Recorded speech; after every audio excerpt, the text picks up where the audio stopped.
People sometimes think that project management is all about making lists. But project management is not about linear relationships. It's about complex, interwoven relationships. When you first start working, you won't be running a big project single-handedly. You will be part of a bigger project team. It's more likely that you'll be responsible for the smaller, crucial details that can sometimes get overlooked. Things like regular team catch-ups, daily checks, keeping the project manager and the team updated. You're going to be using tools like MS Project. So if you can, try to get access to these sorts of tools and learn how to use them.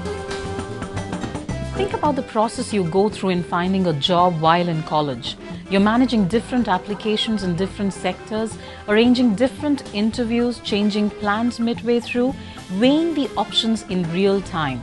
That's project management.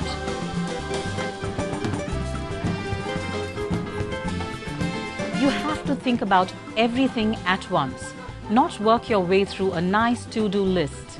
Remember at school when your teacher always said, read all questions before you start? Remember that?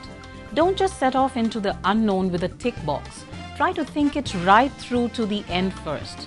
You've got to be organized. That sounds so obvious saying it, but it's true.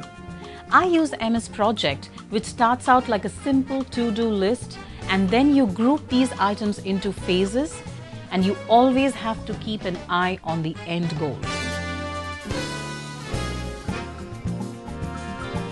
The other thing you have to accept is things will go wrong, and no project's perfect, ever.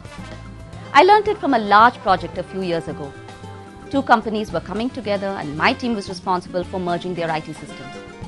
We'd got through the whole project pretty smoothly and down to the final stage of testing before launch. We were told to work through the testing procedures of one company when we should have used the procedures of the other company. At the very last minute, we discovered that all the testing we put in place was redundant because it didn't comply to the standard it needed to. This is when good project management really kicks in. The team quickly transformed from relaxed and confident to focused and charged up, doing an extra set of tests we hadn't planned for.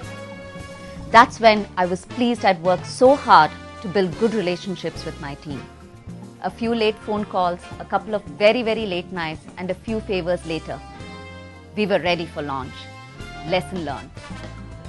Nobody likes a late night, but if everybody understands they're all on the same side, working towards the same end goal, then it's much easier to pull together as a team. You have to be bold, confident, and be able to work on projects that have far-reaching implications. You have to understand the wider context of your project. You also have to remember that what might seem huge to you may be a tiny part of a bigger picture. I'm about to start working on a project that will have deadlines every single day. It's going to be incredibly tough, but I can't wait to get started. And I suppose that's the best thing about being a good project manager. It opens doors to all sorts of opportunities.